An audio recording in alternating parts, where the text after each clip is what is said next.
여러분, 혹시 식사 후에 입 냄새 때문에 사람들과 대화하기가 불편하신 적 있으신가요? 양치를 해도 금방 냄새가 올라오고 가글을 해도 한두 시간이면 다시 입에서 냄새가 나는 것 같아서 불안하신 분들 많으실 겁니다. 손주를 안아줄 때도 이웃과 인사할 때도 혹시 내 입에서 냄새가 나지 않을까 걱정되어서 뒤로 물러서게 됩니다. 저도 환자분들한테 가까이 다가가서 진료할 때마다 늘 신경을 쓰는 부분입니다.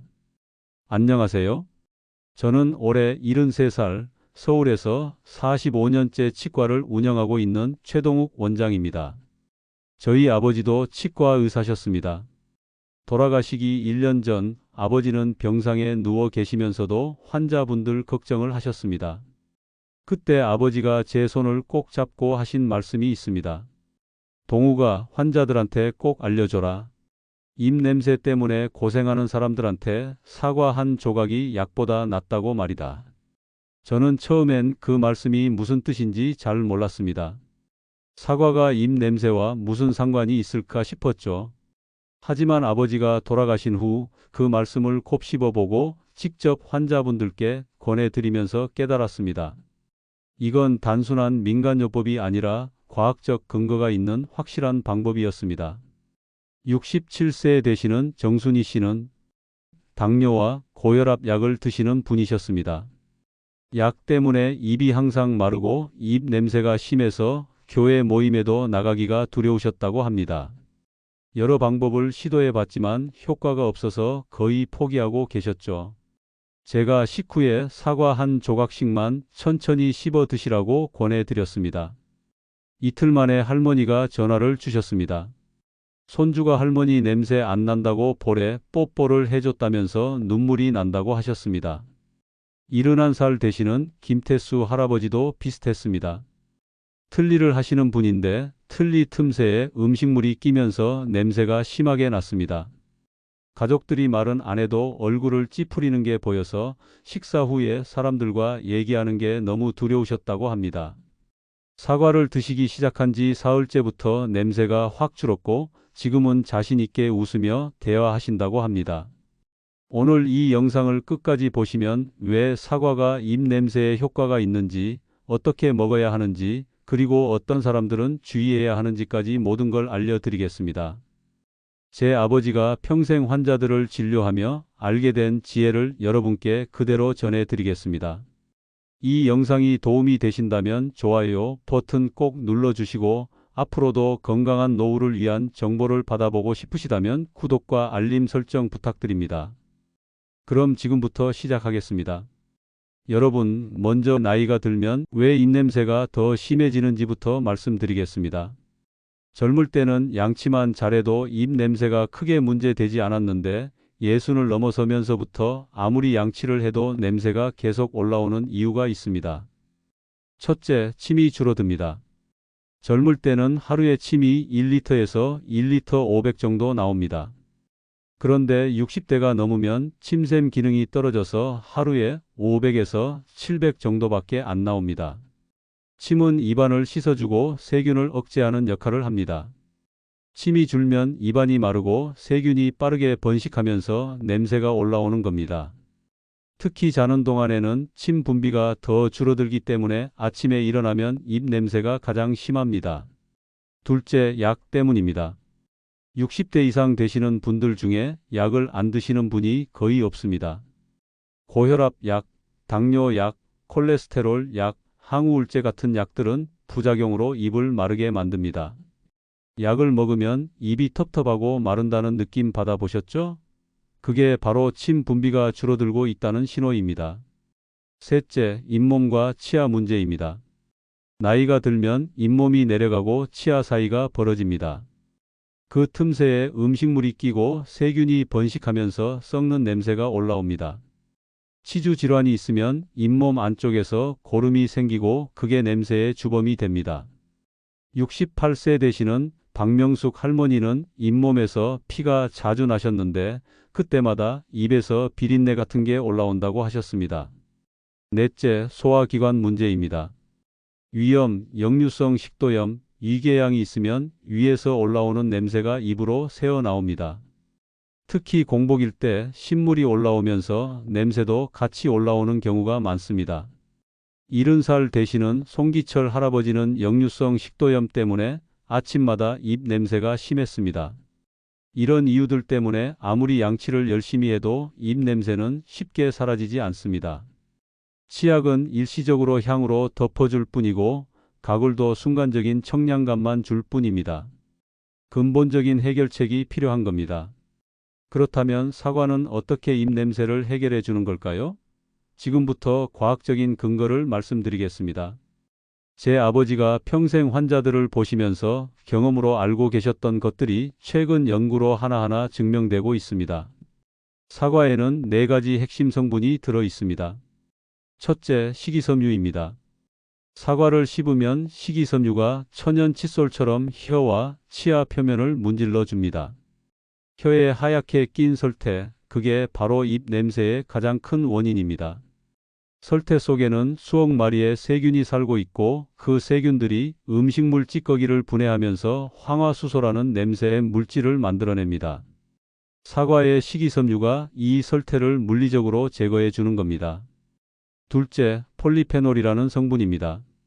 사과에는 폴리페놀이 풍부하게 들어있는데 이 성분이 입안의 세균을 억제합니다. 특히 냄새를 만드는 혐기성 세균의 증식을 막아줍니다. 2015년 일본 오사카 대학 연구팀이 실험을 했습니다.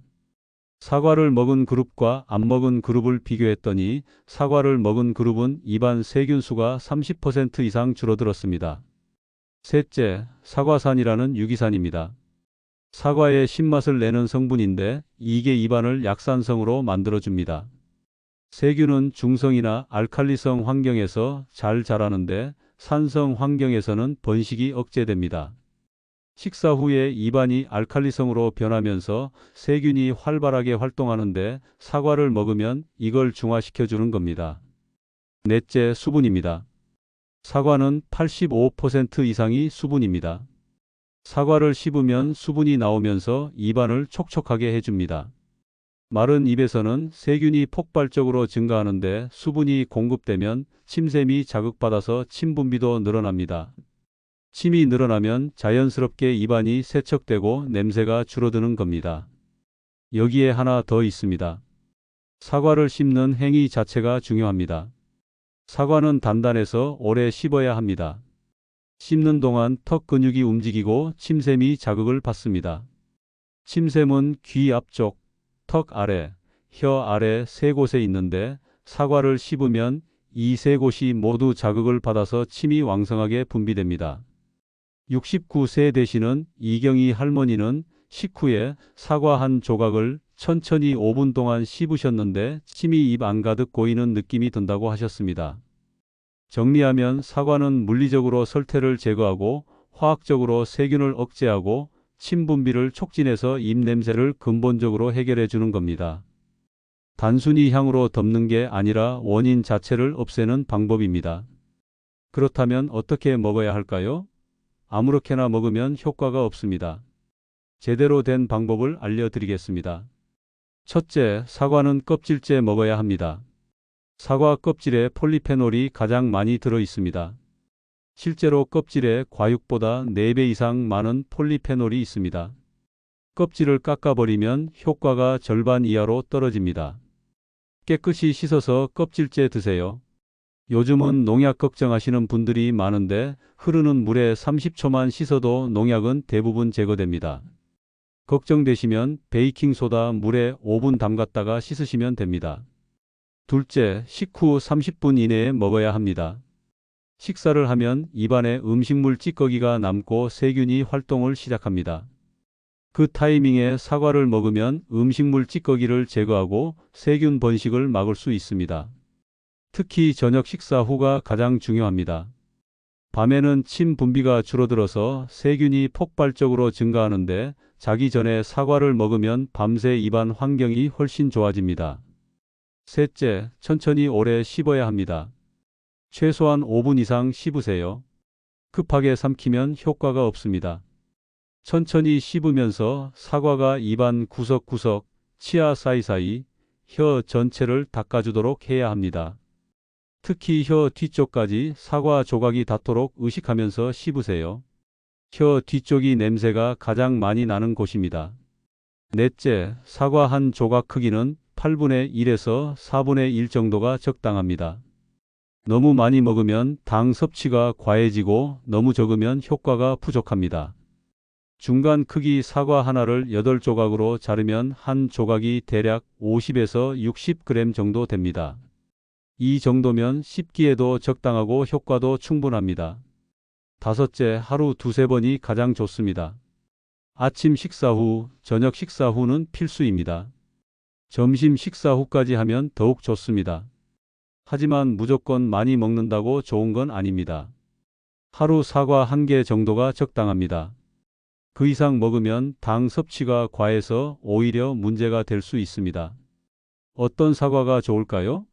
신맛과 단맛이 적절히 섞인 품종이 좋습니다. 너무 단 사과는 당 함량이 높고 산도가 낮아서 효과가 떨어집니다. 너무 신 사과는 치아 범랑질을 손상시킬 수 있습니다. 우리나라에서 흔히 먹는 후지 사과가 가장 적당합니다. 신맛과 단맛이 균형 잡혀 있고 단단해서 오래 씹기에도 좋습니다. 홍옥이나 국광 같은 품종도 괜찮습니다. 사과는 신선할수록 좋습니다.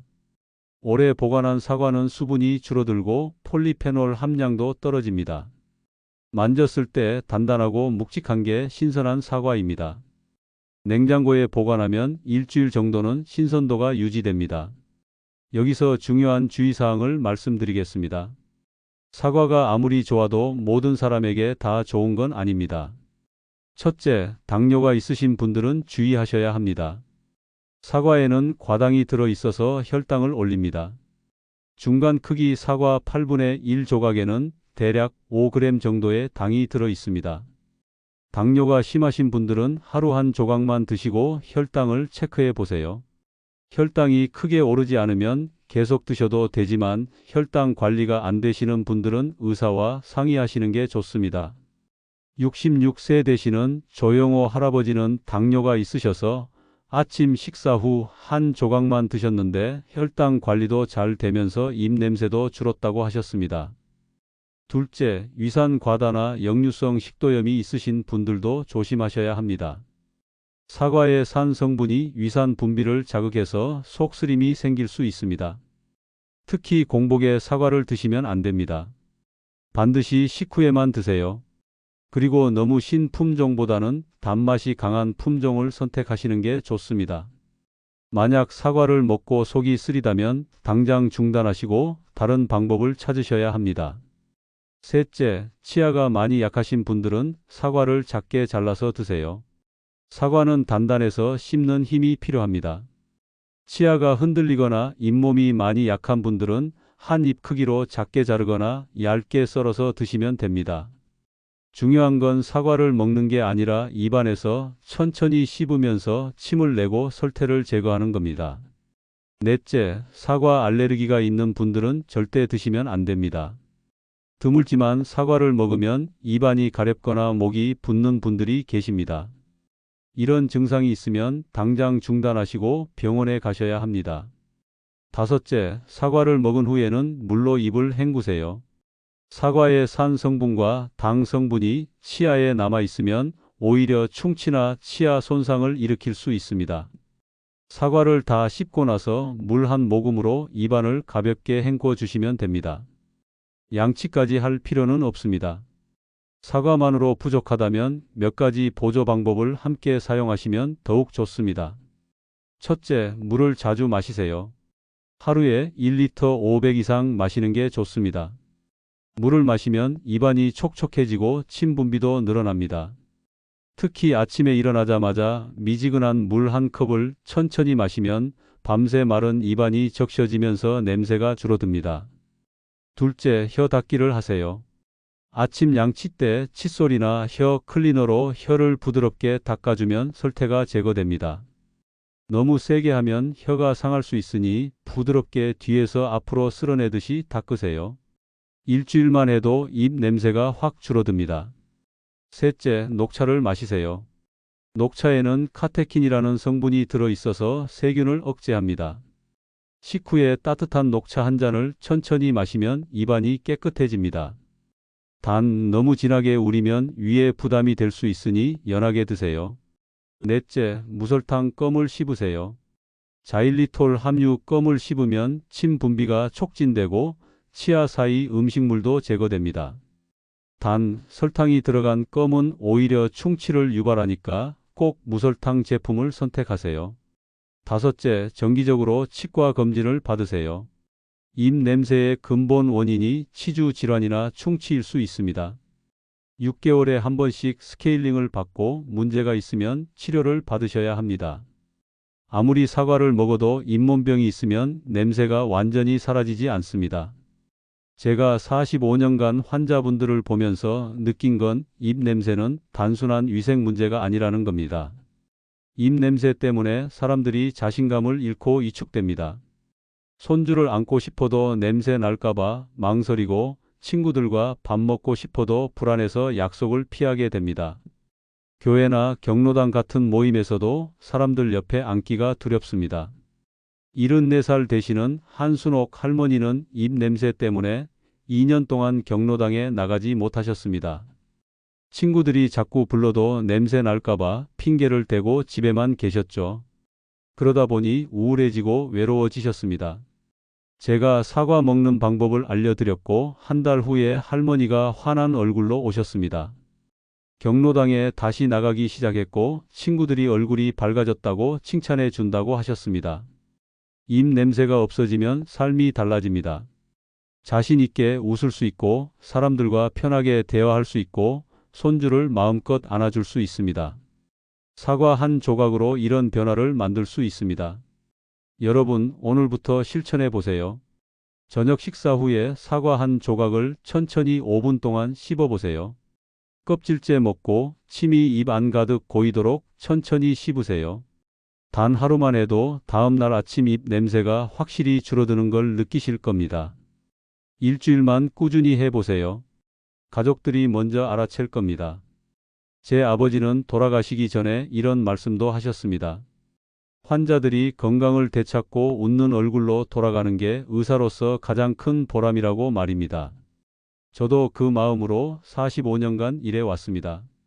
오늘 이 영상을 보시는 여러분도 입 냄새 고민에서 벗어나서 환하게 웃으실 수 있기를 진심으로 바랍니다. 혹시 여러분만의 입 냄새 해결법이 있으신가요? 사과 말고도 효과 봤던 방법이 있다면 댓글로 나눠주세요. 다른 분들에게도 큰 도움이 될 겁니다. 그리고 이 영상을 보고 사과를 드셔보신 분들은 꼭 후기를 남겨주세요. 어떤 변화가 있었는지 듣고 싶습니다. 오늘 내용이 도움이 되셨다면 좋아요 버튼 꼭 눌러주시고 주변에 입냄새 때문에 고민하시는 분들이 계시다면 이 영상을 꼭 공유해 주세요. 그리고 앞으로도 시니어 건강에 꼭 필요한 정보를 받아보고 싶으시다면 구독과 알림 설정 부탁드립니다. 저는 앞으로도 여러분의 건강하고 행복한 노후를 위해 45년 임상 경험에서 얻은 지혜를 계속 나눠드리겠습니다. 오늘도 영상 봐주셔서 감사합니다. 여러분 모두 건강하시고 언제나 환하게 웃으시길 바랍니다.